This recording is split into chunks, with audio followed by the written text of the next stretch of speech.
নমস্কাৰ। শেহতীয়াকৈ পশ্চিমবংগৰ তৃণমূল কংগ্ৰেছৰ বিধায়কসকলৰ বিধানসভাতেই হওক, ৰাজ্যসভাতেই হওক বা লোকসভাতেই হওক পদত্যাগ কৰাৰ যি ধুম উঠিছে তাকে দেখি আচৰিত হ'বলগীয়া হৈছে যে মমতা বেনাৰ্জীয়ে যোৱা 15 বছৰ যিদৰে পশ্চিমবংগত তৃণমূল কংগ্ৰেছৰ দ্বাৰা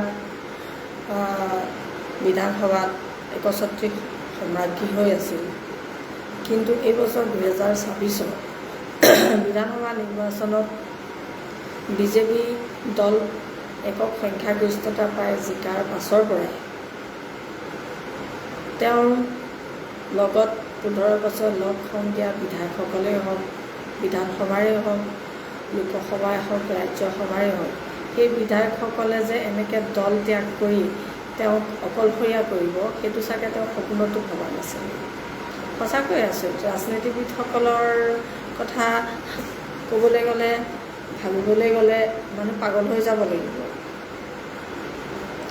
তেওঁলোকৰ বিধানসভাৰ 80জন বিধায়কৰ 58জন বিধায়কে তৃণমূল কংগ্ৰেছ ত্যাগ কৰি একত্ৰিত হৈ এটা বিসম্বাদী দল গঠন কৰিছে, গোট গঠন কৰিছে। বহিষ্কৃত নেতা ঋতব্ৰত বন্দ্যোপাধ্যায়ৰ বিৰোধী নেতা পালে। সেইদৰে ৰাজ্যসভাত থকা সাংসদসকলৰ বহুত সংখ্যকেই তৃণমূল কংগ্ৰেছৰ পৰা ত্যাগ কৰিছে।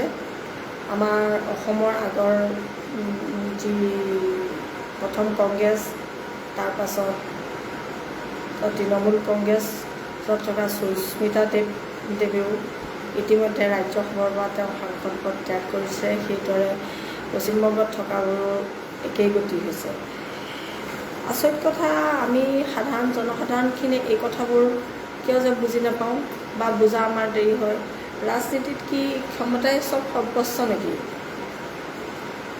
যোন দলেই শাসনত আহিব সেই দলতেই বাকী বিৰোধী দলবোৰৰ পৰা ত্যাগ কৰি তাত যোগ দিব লাগিব বুলি কিবা কথা আছে জানো?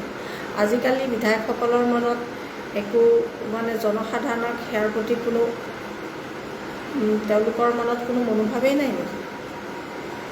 আমাৰ অসমতো আমি 2014 চনৰ পাছত দেখিছিলোঁ কিদৰে কংগ্ৰেছ দলত থাকি প্ৰথমে বিসম্বাদ, তাৰপাছত বিজেপি দলত যোগদান, তাৰপাছত চৰকাৰ গঠন।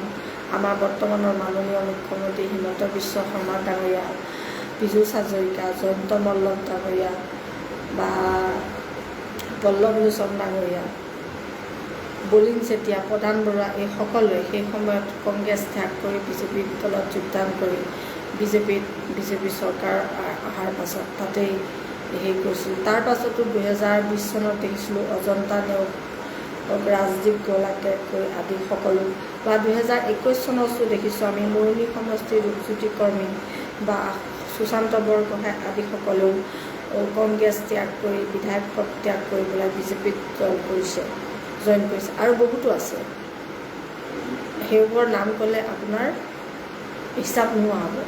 তাৰোপৰি আমি শেহতীয়াকৈ 2026 চনত দেখিছোঁ যে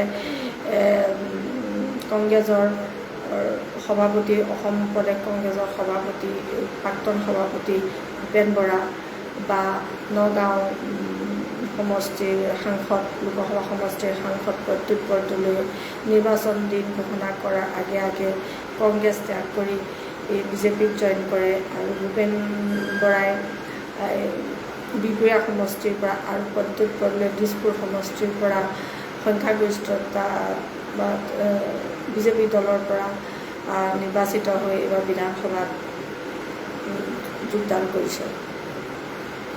আচৰিত কথা যে আমি সকলো, মই বুলিয়ে নহয় চাগে অসম বা ভাৰতৰ সকলো মানুহে আচৰিত যে ৰাজনীতিৰ বাবে, ৰাজনীতিত ক্ষমতাই সৰ্বস্ব বুলি তেওঁলোকে কিয় ভাবে? আৰু উপৰঞ্চি তেওঁলোকৰ যদি সঁচাকৈয়ে জনসাধাৰণৰ প্ৰতি সেৱাৰ মনোভাৱ আছিল, দেশৰ, ৰাজ্যৰ বা সাধাৰণ জনসাধাৰণৰ হৈ মানৱ সেয়াই হওক বা ৰাজ্যৰ সেয়া হওক, দেশ সেয়াই কৰিব বিচাৰে, তেতিয়াহ'লে তেওঁলোকে যোনটো দলৰ পৰা জিকে সেইটো দলতে থাকি কিয় সেই কামখিনি কৰিব নোৱাৰে?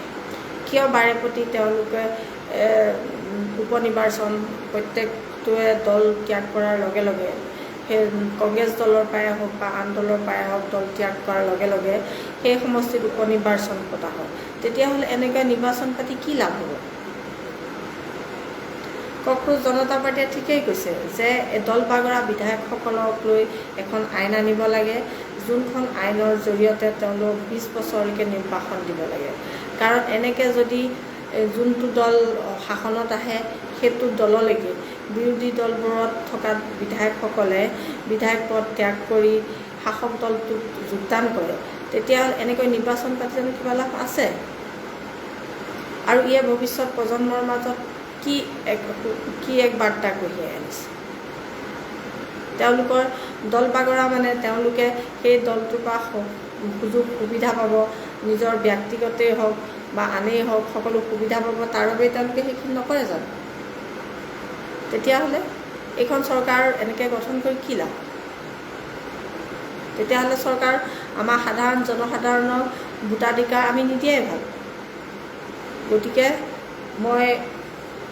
মই এইটোৱে বিচাৰোঁ যে ভৱিষ্যতে এনেকুৱা এখন আইন আহক যিখনে দল বাগৰা বিধায়কসকলক দলৰ পৰা বহিষ্কাৰ কৰাৰ লগে তেওঁলোকে যে 20 বছৰলৈ কোনো দলতেই ৰাজনৈতিকভাৱে সক্ৰিয় হ'ব নোৱাৰে তাৰ ওপৰত ব্যৱস্থা লোৱা হয়, নহ'লে আমাৰ গণতান্ত্ৰিক ব্যৱস্থাত ই এক ভয়ংকৰ পৰিস্থিতিৰ সৃষ্টি কৰিব, যি আমাৰ ভৱিষ্যতৰ বাবে এক সুদূৰপ্ৰসাৰী নিগেটিভ প্ৰভাৱ আনিব।